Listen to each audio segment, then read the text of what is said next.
வணக்கம் நண்பர்களே, welcome to my channel CCF உங்கள் cricket with mister Cocktail Furious. இப்போ நம்ம டிஸ்கஸ் பண்ண போற டாபிக் SA20 2025 மேட்ச் 17 ரிவ்யூ தான் between Sunrisers Eastern Cape vs Victoria Capitals at Port Elizabeth. So home game for Sunrisers. நல்ல ஞாபகம் வச்சுக்கோங்க கைஸ், இந்த டோர்னமெண்ட் ஸ்டார்ட் பண்ணதுக்கு அப்புறமா தொடர்ந்து 3 தோல்வி, படு தோல்வி ஃபார் சன்ரைசர்ஸ். நம்ம என்ன நினைச்சோம், அவ்வளவுதான்டா முடிஞ்சு போச்சுடா, இனிமேட்லாம் வந்து சன்ரைசர்ஸ் வந்து இந்த ஒரு பர்டிகுலர் எடிஷன்ல வந்து தாண்டி வந்து டாப் 4 வரதெல்லாம் ரொம்ப கஷ்டம்னு நினைச்சோம்.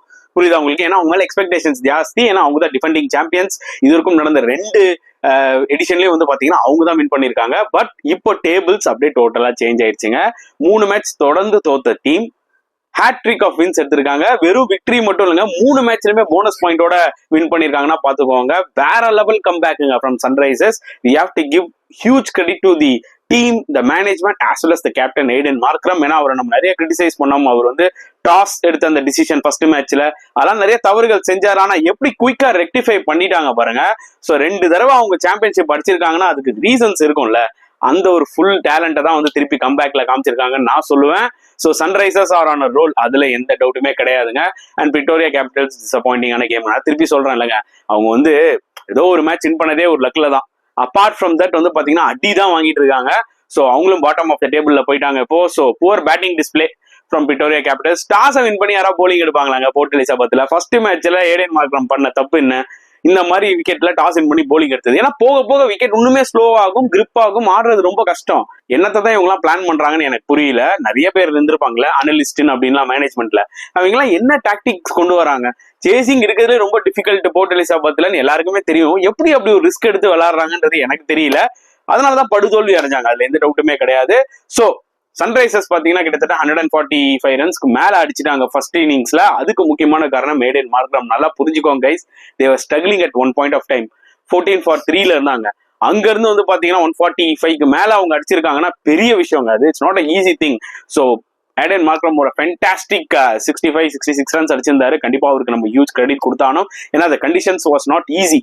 ஸோ அதனால அவர் வந்து செமையா வந்து பாத்தீங்கன்னா அந்த இன்னிங்ஸை பேஸ் பண்ணாரு.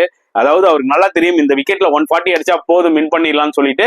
அண்ட் கீழே லோவர் ஆர்டர்ல வந்து பாத்தீங்கன்னா நல்ல contribution from Liam Dawson as well as from Marco Jansen. அவங்க 2 பேரும் சேர்ந்து 24-25 ஒரு யூஸ்ஃபுல் கான்ட்ரிபியூஷன் பண்ணாங்க. அதனாலதான் அவங்களால வந்து பாத்தீங்கன்னா மோர் தென் அந்த ஒரு 147 அடிக்க முடிஞ்சது. அண்ட் இந்த பக்கம் விக்டோரியா கேபிட்டல்ஸ் போலிங் எடுத்துக்கிட்டீங்கன்னா போஷ் நல்லா போட்டாரு, 3 விக்கெட் எடுத்தாரு. அண்ட் வில் ஜாக்ஸும் பார்த்தீங்கன்னா நல்லா போட்டாரு. But disappointing performance from Senuran Muthusamy. இந்த டோர்னமெண்ட் ஸ்டார்ட் பண்ணும் போது ஃபர்ஸ்ட் 3 மேட்ச் செம்மையா போட்டாரு. ஆனா போக போக பாத்தீங்கன்னா அவரோட போலிங் வந்து பாத்தீங்கன்னா கொஞ்சம் லைட்டா டிக்ளைன் ஆகிட்டே வருதோ அப்படின்ற மாதிரி எனக்கு தோணுச்சு. பிகாஸ் இந்த விக்கெட் அவருக்கு வந்து பெர்ஃபெக்டா சூட் ஆயிருக்கும். ஸோ அதனால நான் கொஞ்சம் டிசப்பாயிண்ட் ஆனேன் அவரோட போலிங்கை பார்க்கும்போது. ஏன்னா நல்ல ஒரு ஸ்டேஜ்ல இருந்தாங்க. 14 for 3, அதுக்கப்புறம் திருப்பி ஐ திங்க் அரௌண்ட் 43 for 4 நினைக்கிறேன் சன்ரைசர்ஸ். அப்போ நினைச்சிருந்தாங்கன்னா சன்ரைசர்ஸ் அவங்க ஒரு 120 ரெஸ்ட்ரிக்ட் பண்ணிருக்கலாம் விக்டோரியா கேபிட்டல்ஸ். பட் ஸ்டார்டிங்ல நல்லா போட்டு நடுவில் வந்து பாத்தீங்கன்னா கொஞ்சம் ரன்ஸை லீக் பண்ணிட்டாங்கன்னு தான் நான் சொல்லுவேன். அந்த வகையில தான் முத்துசாமியோட ஸ்பெல் எனக்கு கொஞ்சம் டிசப்பாயிண்டிங்கா இருந்துச்சு. எதிர்பார்ப்புகள் நிறைய இருந்தது. பிகாஸ் ஃபர்ஸ்ட் 3 மேட்ச் அவர் அப்படிதான் ஸ்டார்ட் பண்ணாரு. அண்ட் ஆப்வியஸ்லி இந்த target is not going to be easy. அது மட்டும் கன்ஃபார்மா தெரிஞ்சுதுங்க. ஏன்னா 145க்கு மேலாம் உங்களால டார்கெட்லாம் இந்த பிச்சில் அடிக்கிறதே கஷ்டம். டாஸ் வின் பண்ணி போலிங் எடுத்ததே ஒரு பிளண்டரான ஒரு விஷயம் விக்டோரியா கேபிட்டல்ஸ். அதுக்கு பலன் அனுபவிச்சாங்கன்னு தான் சொல்ல முடியும். ஸோ கிட்டத்தட்ட 97 ரன்ஸ்ல ஆல் அவுட் ஆயிட்டாங்க. அண்ட் போனஸ் பாயிண்டையும் கொடுத்துட்டாங்க. அப்ப எந்த அளவுக்கு கஷ்டமா இருந்திருக்கும் பாருங்க சேசிங். இந்த விக்கெட்ல 110 ரன் கூட இந்த விக்கெட்ல அடிக்க முடியல. நீங்க 100 ரன் கூட தொடல. அப்படி இருக்கும்போது யாராவது டாஸ் வின் பண்ணி போலிங் எடுப்பாங்களா? ஒஸ்ட் டிசிஷன், ஒஸ்ட் மேனேஜ்மெண்ட் தான் நான் சொல்லுவேன். பட் சன்ரைசர்ஸ் போலிங் ஃபேண்டாஸ்டிக்கா இருந்தது. எல்லாருமே நல்லா போட்டாங்க as usual. But pick of the bowlers நம்ம கண்டிப்பா சொல்லிதானே ஆகணும். Marco Jansen and Liam Dawson வந்து பாத்தீங்கன்னா இன்னுமே ஃபேண்டாஸ்டிக்கா போலிங் போட்டாங்க. அண்ட் பேட்டிங்ல எப்படி அவங்க வந்து க்ரூஷியலான ரன்ஸ் அடிச்சு கான்ட்ரிபியூட் பண்ணாங்களோ அதே மாதிரி போலிங்லயும் வந்து பாத்தீங்கன்னா 3 விக்கெட்ஸ் எடுத்து கலகிட்டாங்க 2 பேருமே.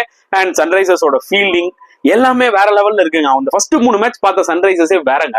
இப்போ பாக்குற அந்த சன்ரைசர்ஸ் தான் வந்து பாத்தீங்கன்னா அந்த SA20 2 முறை அடிச்சாங்களா அந்த டீமை பாக்குற மாதிரி தான் இப்ப தோணுது. ஏடன் மார்க்ரமும் வந்து பாத்தீங்கன்னா as a கேப்டனா பம்ப்ட் அப்பா இருக்காரு. ஃபர்ஸ்ட் 3 மேட்ச்ல அது தெரியல, ஒரு மாதிரி டல்லாவே தான் இருந்தாரு. ஸோ சரியான கம்பேக் ஃப்ரம் சன்ரைசர்ஸ். டேபிள் அப்படியே டோட்டலா மாறிக்கிட்டே இருக்குங்க. நல்லா ஞாபகம் வச்சுக்கோங்க. ஒரு 3 நாள் 4 நாள் முன்னாடி வந்து பாத்தீங்கன்னா விக்டோரியா கேபிட்டல்ஸ் ஆஸ் யூஷுவல் கீழே இருந்தாங்க, டர்பன்லாம் இருந்தாங்க. சன்ரைசர்ஸும் கொஞ்சம் கீழே தான் இருந்தாங்க. ஜேஎஸ்கே எல்லாம் கொஞ்சம் டாப்ல இருந்தாங்க. இப்போ வந்து பாத்தீங்கன்னா டேபிள் அப்படியே மாறிடுச்சு, அப்படியே தலைகீழ ஆயிட்டு வருதுன்னு தான் நான் சொல்லுவேன். ஸோ காம்படிஷன் நிஜமாவே ரொம்ப டஃபா போயிட்டு இருக்கு, அதுல எந்த டவுட்டுமே கிடையாது. ஸோ இந்த மேட்சை பத்தி நீங்க என்ன ஃபீல் பண்றீங்க? Sunrisers hat trick of wins with bonus point, hat trick bonus பாயிண்டோட ஒரு கம்பேக் கொடுத்துருக்காங்களா, அதை பத்தியும் என்ன நினைக்கிறீங்கன்றத மறக்காம கமெண்ட் செக்ஷன்ல போடுங்க. இந்த வீடியோ பிடிச்சிருந்தா லைக் பண்ணுங்க, ஷேர் பண்ணுங்க, முடிஞ்சா சப்ஸ்கிரைப் பண்ணுங்க. ஸோ நெக்ஸ்ட் வீடியோல பார்க்கலாம் ஃப்ரெண்ட்ஸ். அண்டில் தென் பாய்.